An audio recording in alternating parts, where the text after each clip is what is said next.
Hello students, आज हम करेंगे डायरेक्टरेट ऑफ एजुकेशन की वर्कशीट नंबर 115 जिसका सब्जेक्ट है हिंदी और आज डेट है 23 नवंबर 2020। ये वर्कशीट क्लास 3 के बच्चों के लिए है। तो चलिए स्टार्ट करते हैं हम आज की वर्कशीट। बच्चों, वर्कशीट में आपको यहाँ पर अपना नाम लिखना है। यहाँ पर आपकी क्लास ऑलरेडी लिखी हुई है तो आपको अपना सेक्शन लिखना है और यहाँ पर आपको लिखना है अपने टीचर का नेम। हमारी जो आज की वर्कशीट है उसका टॉपिक पाठ बहादुर बित्तों से लिया गया है। तो चलिए सबसे पहले हम बहादुर बित्तों की कहानी को पढ़ते हैं।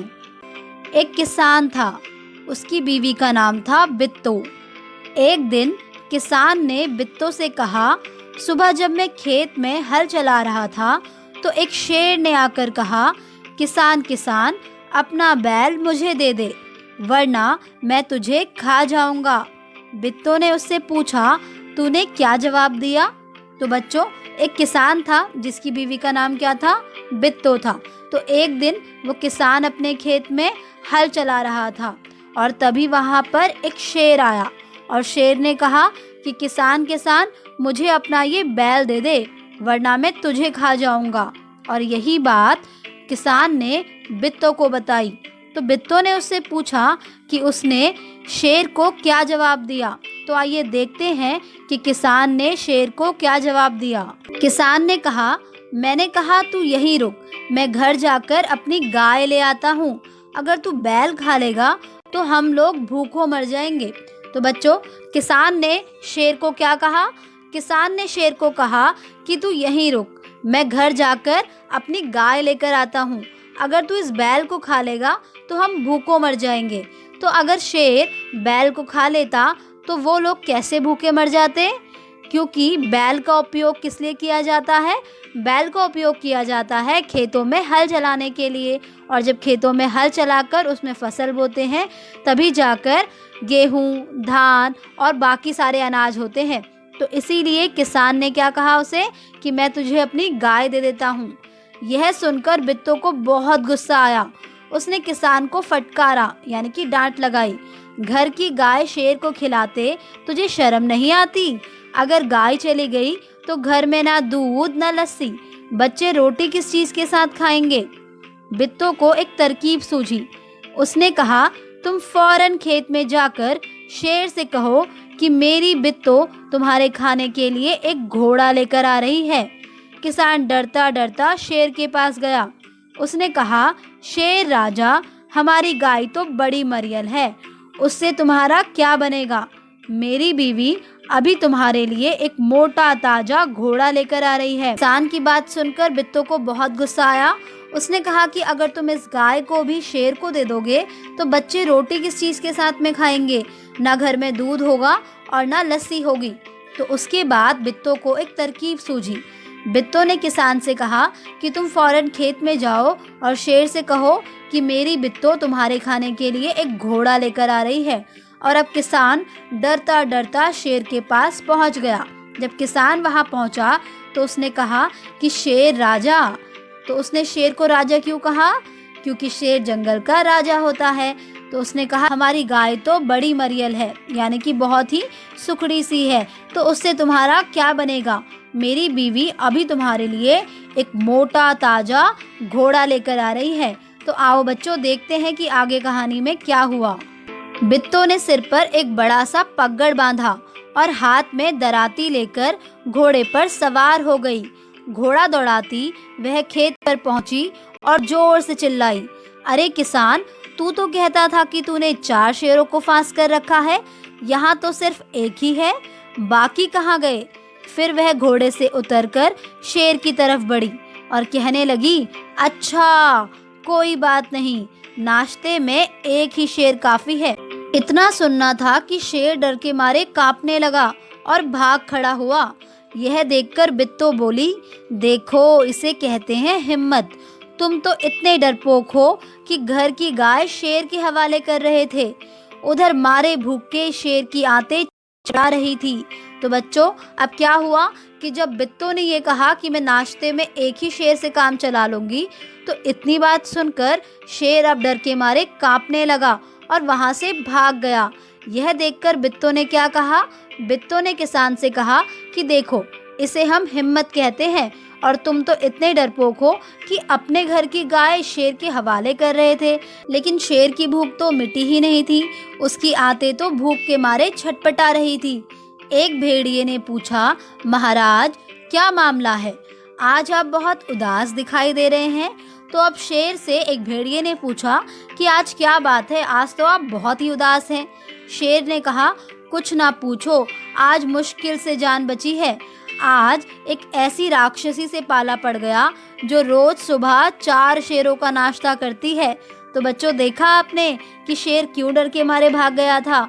क्योंकि बित्तों ने कहा था कि वो तो रोज सुबह नाश्ते में 4 शेर खाती है और आज तो उसे एक से ही काम चलाना पड़ेगा, इसलिए शेर डरकर वहां से भाग गया था। और यही बात शेर ने भेड़िए को बताई। यह सुनकर भेड़िया बहुत हंसा। वह सुबह झाड़ी में छिपकर सारा तमाशा देख रहा था। उसने कहा, भोले बादशाह, वह तो बित्तो थी जिसे आपने राक्षसी समझ लिया था। आप इस बार फिर कोशिश करके देखिए, अगर बैल आपके हाथ ना आए तो मेरा नाम भेड़िया नहीं। सब सुनकर भेड़िया बहुत हंसने लगा, क्योंकि वो सुबह झाड़ी में छिपकर ये सारा तमाशा देख रहा था। और उसने कहा कि वह बित्तो थी जिसे आपने राक्षसी समझ लिया। आप एक बार फिर से कोशिश करो, अगर बैल आपके हाथ ना आए तो मेरा नाम भेड़िया नहीं। बहुत कहने सुनने पर शेर किसान के खेत में जाने के लिए तैयार हो गया, लेकिन उसने भेड़िया से कहा, तुम अपनी पूंछ मेरी पूंछ से बांध लो। तो बच्चों, शेर जो था वो अभी भी डरा हुआ था, लेकिन जब भेड़िया ने उसे इतनी बार कहा तो वो किसान के खेत में जाने के लिए तैयार हो गया। लेकिन उसने एक शर्त रखी कि तुम्हें अपनी पूंछ को मेरी पूंछ के साथ में बांधना होगा। दोनों जने पूंछ बांधकर चल पड़े। उन्हें देखते ही किसान के होशो हवास गुम हो गए, यानी कि अब किसान दोबारा से फिर डर गया। वह डर से थर थर कांपने लगा, लेकिन बित्तो बिल्कुल नहीं घबराई। भेड़िए के पास जाकर उसने कहा, क्यों रे भेड़िए, तू तो अभी वादा करके गया था कि तू अपनी पूंछ से 4 शेर बांध कर लाएगा, लेकिन तू तो सिर्फ एक ही शेर लेकर आया है, वह भी मरियल सा। भला इसे खाकर मेरी भूख मिट सकती है? खैर, इस वक्त यही सही। इतना कहकर बित्तो आगे बढ़ी। तो बच्चों, अब क्या हुआ कि किसान तो डर गया, लेकिन बित्तो बिल्कुल भी नहीं घबराई। लेकिन बित्तो ने फिर एक तरकीब लगाई और वो भेड़िए के पास गई और उससे कहा कि तू तो मुझसे अभी वादा करके गया था कि तू अपनी पूंछ से 4 शेरों को बांध कर लाएगा, लेकिन तू तो एक मरियल से शेर को बांध कर ले आया। तो चलो कोई बात नहीं, मैं इस समय इसे खाकर अपनी भूख मिटा लेती हूँ। और ये कहकर बित्तो आगे बढ़ी। शेर के होशो हवास उड़ गए। उसने समझा कि भेड़िए ने उसके साथ धोखा किया है। वह फौरन वहां से भागा। भेड़िया बहुत चीखा चिल्लाया, लेकिन शेर ने एक ना सुनी, तेजी से भागता चला गया। किसान और बित्तो आराम से रहने लगे। उन्हें मालूम था कि अब शेर उनके खेत की तरफ फिर कभी नहीं आएगा। तो बच्चों, देखा आपने, जैसे ही बित्तो ने ऐसा कहा, शेर तो और ज्यादा घबरा गया और उसने समझा कि भेड़िया और बित्तो दोनों मिले हुए हैं और भेड़िया उसे यहाँ धोखे से लाया है। और उसके बाद शेर वहाँ से भाग गया। भेड़िया चिल्लाता रह गया, लेकिन शेर ने उसकी एक बात भी नहीं सुनी। और उसके बाद किसान और बित्तो आराम से रहने लगे। बच्चों, अब आप इस पार्ट को पढ़ चुके हैं। अब हम देखेंगे कि हमारी आज की वर्कशीट का टॉपिक क्या है। हमारी आज की वर्कशीट का टॉपिक है लिंग। नमस्ते प्यारे बच्चों, आपको पाठ बहादुर बित्तो पढ़कर बहुत आनंद आया ना? आपने पाठ में पढ़ा कि बित्तो ने अपनी सूझबूझ और बहादुरी से अपनी गाय और बैल को बचा लिया। बच्चों, यहाँ बैल और गाय पुरुष और स्त्री जाति की ओर इशारा कर रहे हैं।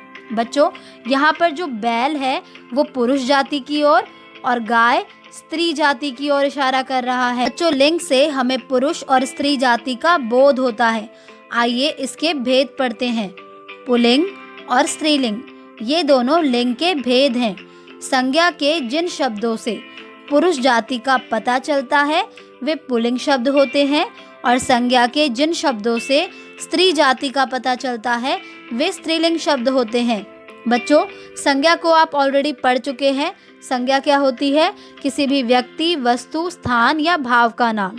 तो संज्ञा के जिन शब्दों से ये पता चल रहा है कि इसकी जाति पुरुष है वो पुल्लिंग होंगे, और अगर ये पता लगता है कि इसकी जाति स्त्री है तो वो स्त्रीलिंग होंगे। स्त्रीलिंग पुल्लिंग भेद है मेरे, याद करो तुम शाम सवेरे। स्त्री पुरुष का भेद बताऊं, तभी तो बच्चों लिंग कहलाऊं। प्रश्न 1। बच्चों चलिए फूलों को सही लिंग वाले शब्दों से सजाते हैं। डिब्बे में दिए गए शब्दों में से सही शब्द चुनकर खाली जगह में भरिए। आपको यहाँ पर डिब्बे में कुछ शब्द दिए गए हैं और नीचे आपको दिए गए हैं 2 फूल। आपको पहले फूल में पुल्लिंग शब्द और दूसरे फूल में स्त्रीलिंग शब्द लिखकर इन फूलों को सजाना है। तो आइए देखते हैं। सबसे पहला शब्द है रानी। तो जल्दी से बताइए कि ये स्त्रीलिंग है या पुल्लिंग है। बिल्कुल सही, ये स्त्रीलिंग है, तो इसे हम यहाँ पर लिख देंगे। ठीक है। ऐसे ही दूसरा शब्द है छात्र। तो बताइए ये पुल्लिंग है या फिर स्त्रीलिंग है। बिल्कुल सही, ये है पुल्लिंग, क्योंकि इससे हमें पुरुष जाति का बोध हो रहा है। ऐसे ही अगला शब्द है मोर। तो ये पुल्लिंग है या स्त्रीलिंग है।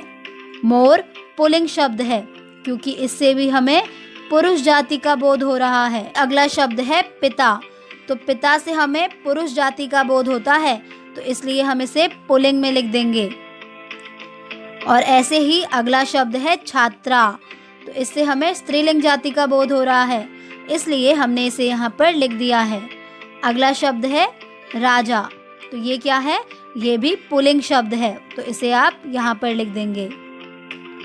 अगला शब्द है माता, यानी कि माँ।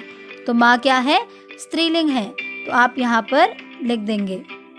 ऐसे ही आखिरी शब्द है मोरनी। तो इससे भी हमें स्त्री जाति का बोध हो रहा है, तो इसलिए हम इसे भी यहाँ पर लिख देंगे। प्रश्न 2। ओह बच्चों जल्दी में मैंने सब उल्टा पुल्टा लिख दिया है, चलिए इन्हें ठीक करके दोबारा लिखते हैं। वाक्यों को सही करने के लिए रेखांकित शब्दों के सही रूप को लिखिए। तो आइए बच्चों देखते हैं।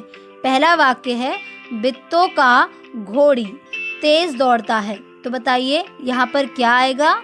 बिल्कुल सही, बित्तों का घोड़ा। याद है ना आपको, कहानी में बित्तो घोड़े पर बैठकर ही अपने खेत की ओर जा रही होती है। अगला देखिए, बैल दूध देती है। तो क्या ये सही है। नहीं, बैल की जगह यहाँ पर आएगा गाय। गाय दूध देती है। अगला देखिए, बित्तों की बात सुनकर शेरनी भाग गई। तो क्या यहाँ पर शेरनी शब्द आएगा। नहीं बच्चों, यहाँ पर आएगा शेर, क्योंकि खेत में कौन आया था, शेर आया था। ठीक है। तो प्रश्न 3। पहचानिए अलग कौन। प्रत्येक पंक्ति में एक शब्द का लिंग अन्य शब्दों से अलग है। चलिए उन्हें सामने बने बादलों में लिखते हैं। बच्चों आपको नीचे 3 पंक्तियां दी हुई हैं। हर पंक्ति में एक शब्द ऐसा है जिसका लिंग अन्य शब्दों से अलग है। तो आइए उसे ढूंढते हैं और सामने बने बादलों में लिखते हैं। पहली पंक्ति देखिए, माता, शिक्षिका, नौकरानी, बहन, पिता, बुआ। तो बताइए कि इसमें से किस शब्द का लिंग अलग है। बिल्कुल सही, पिता, क्योंकि पिता शब्द से हमें पुरुष जाति का बोध हो रहा है, तो उसे हम यहाँ पर लिख देंगे। अगली पंक्ति देखिए, मामा, नाना, चाचा, रानी, दादा, काका। तो बताइए कि यहाँ पर किस शब्द का लिंग अन्य शब्दों से अलग है। बिल्कुल सही, रानी, क्योंकि रानी से हमें स्त्री जाति का बोध हो रहा है, और जो बाकी शब्द हैं मामा, नाना, चाचा, दादा, काका, ये सभी पुरुष जाति का बोध करा रहे हैं, तो इसलिए हम यहाँ पर लिख देंगे रानी। अगली पंक्ति देखिए, शेरनी, मोरनी, हथिनी, गधा, चुईया, बाघिन। तो बताइए कि यहाँ पर किस शब्द का लिंग अन्य शब्दों से अलग है। बिल्कुल सही, यहाँ पर गधा शब्द का लिंग अन्य शब्दों से अलग है, तो उसे आप यहाँ पर लिख देंगे, क्योंकि गधा शब्द से हमें पुरुष जाति का बोध हो रहा है, यानी कि पुल्लिंग का बोध हो रहा है, जबकि शेरनी, मोरनी, हथिनी, चुईया और बाघिन ये सभी क्या हैं, स्त्री जाति का बोध करा रहे हैं। ठीक है बच्चों, इसी के साथ आपकी आज की वर्कशीट कंप्लीट होती है।